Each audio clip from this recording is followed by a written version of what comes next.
ये जो हरा भरा आप वन देख रहे हैं ना, literally I will call this a jungle, ये दिल्ली से सटे हुए गाजियाबाद में है। Can you believe it? आजकल इतनी ओवर पॉपुलेटेड सिटीज में इतनी हरियाली देखने को नहीं मिलती, और वो भी घर के अंदर, क्योंकि हम आ चुके हैं हरीश जी के घर। जी हाँ, गाजियाबाद में हरीश जी रहते हैं और अपने इस टेरेस को इन्होंने जीता जागता जंगल बना दिया है। Thank you so much Harish ji, हमें अपने इस खूबसूरत से अर्बन जंगल में बुलाने के लिए। नमस्कार आदित्य जी, आपका भी बहुत बहुत धन्यवाद मेरे इस हरे भरे जंगल में आने के लिए।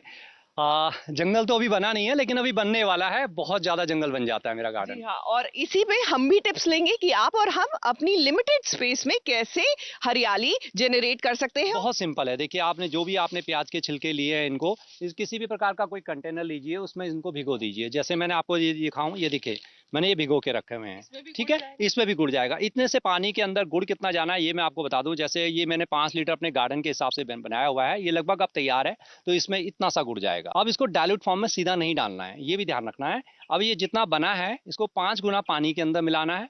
और बेस्ट रहता है शाम के वक्त आप स्प्रे कर पाएं। शाम के बाद अच्छी चीजों की अति भी जो है वो नुकसान देती है, क्योंकि यहाँ पर केले के छिलके और मुझे राख भी दिख रही है। जानना चाहूंगी उसके बारे में। मन्नत ही सूरज जो है वो सर पर आ चुका है, तो गार्डनिंग करने के लिए अगर आप शुरुआत करना चाहते हैं तो या तो सुबह सवेरे सूरज के एकदम प्रचंड रूप दिखाने से पहले, या फिर शाम को जब सूर्य जब फिर से मध्य रूप में आ जाता है तब करें।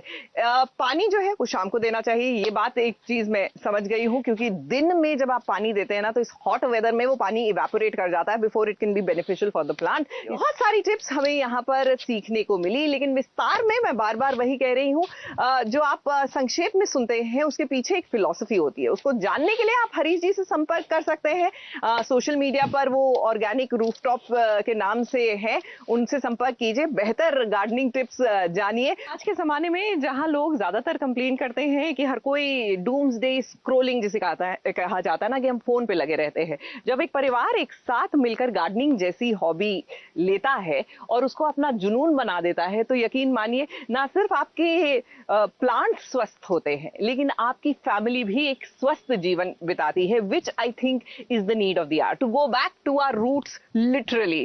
तो चलिए, केले के छिलके जो सूख चुके हैं और राख राख अब घर में आप हवन कर रहे हैं या लकड़ी जला रहे हैं तो आपको वैसे मिल जाती है, लेकिन इसका क्या उपयोग होता है?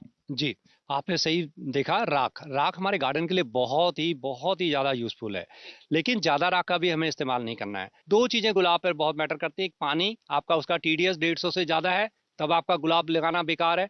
और अगर आप राख का इस्तेमाल कर रहे हैं या कुछ ऐसी चीजें डाल देते हैं जो अल्कालीन मिट्टी को बना देती है, तो आपका गुलाब ग्रो नहीं करेगा। आप कोई भी टिप्स ले लीजिए। देखिए, नियंत्रण जो है ना लाइफ में बहुत जरूरी है। हर चीज की अति जो है वो खराब होती है, और सिमिलरली अच्छी चीजों की अति भी खराब होती है।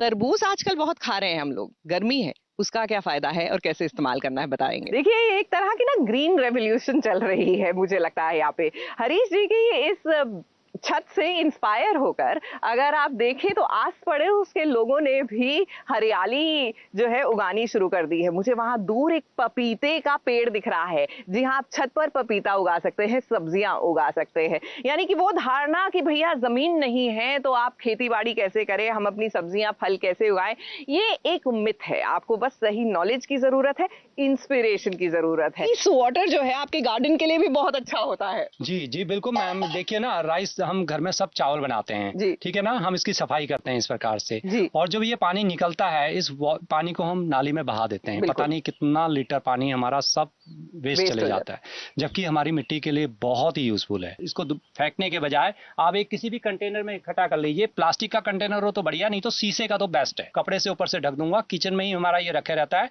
तो ये फर्मेंटेशन हो जाता है। हल्की सी इसमें एक स्मेल सी आने लग जाती है। तो देखिए, मिट्टी की क्वालिटी आप एनहांस कर सकते हैं विद दीज स्मॉल टिप्स। में फिलहाल अलग अलग चीजें जो हैं हरीश जी और उनका परिवार मिला रहा है। There is kitchen waste, there is akhbar, वो जो हमारे ऑनलाइन पैकेजेस आते हैं उनका टुकड़े हैं, एंड देयर इज ब्राउन, जो कहते हैं एक बैलेंस बनाने की जरूरत है। तो जो ब्राउन लीव, सूखी लीव्स होती हैं वो भी। ना गमले में ये फ्रेश कंपोस्ट की प्रक्रिया शुरू हो रही है। अगर उस ड्रम में जाके जाके हम देखेंगे तो कंपोस्ट ऑलरेडी बन चुका है और थोड़ा it needs to get better. So ये थोड़ी थोड़ी टेक्निकलिटीज होती हैं। देखिए एक नीला टब आपको दिख रहा है, इसमें कंपोस्ट बन रही है और एक फ्रेश घड़े में 1:3 के रेशो में कंपोस्ट बनाने की प्रक्रिया शुरू की जा रही है। 3 parts have to be brown and 1 part is your kitchen waste and everything। और मजे की बात यह है इसमें ये छाछ भी डालने वाले हैं। हम सबके घर में ना छाछ कभी ना कभी होता है कि वो ओवरनाइट रह जाती है, खराब हो जाती है, उसको फेंके नहीं। वो आपके प्लांट्स के लिए, आपके गार्डन के लिए अमेजिंग है। स्मॉल टिप्स एक्चुअली ये आप अगर जान लेना तो आपका गार्डन हरा भरा हो जाता है। गार्डनिंग करने के लिए आपको बहुत ही एस्थेटिक चीजों की जरूरत नहीं होती। एस्थेटिक बन जाती हैं चीजें जब उसमें एक बड़ा खूबसूरत सा प्लांट आ जाता है। ये एक ड्रम है जिसको काट के बनाया गया है। अगर आप ध्यान दें तो यहाँ पर पीवीसी की जो पाइप्स होती है ना, उसमें भी प्लांट लगे हुए हैं। ऑफ कोर्स गमले हैं, एक टूटा हुआ गमला है जिसकी ओर मेरी नजर ही नहीं जा रही क्योंकि प्लांट इतना खूबसूरत है। पीछे आप देख रहे हैं एक प्लास्टिक का कंटेनर है। यानी कि पूरी तरह से वेस्टेज को रिड्यूस करते हुए ये गार्डन इस रूप में आया है। अमेजन वगैरह से हम ये सब चीजें मंगाते हैं। देखिए ये सब चीजें हमारी ऑनलाइन आते हैं, तो ये यहाँ पर मेरे बहुत काम आते हैं। इनका टुकड़े कर करके मैं अपने मल्चिंग कर देता हूँ कुछ, और उससे भी ज्यादा बढ़िया है कि इनका मैं अपने किचन कंपोस्ट को बनाने में इस्तेमाल करता हूँ। उसके अलावा आप देख रहे हैं ये अंडे के छिलके हैं, इनका हम इस्तेमाल करते हैं। ये लहसुन के छिलके हैं, ये बहुत यूजफुल है। अगर आप इसको पानी में भिगो देंगे, जैसे अभी मैं आगे आपको दिखाऊंगा, तो ये एक बहुत अच्छा पेस्टिसाइड बन जाता है, इंसेक्टिसाइड मैं कहूंगा, जो जिसके सुगंध से फिर कीड़े वगैरह नहीं आते हैं।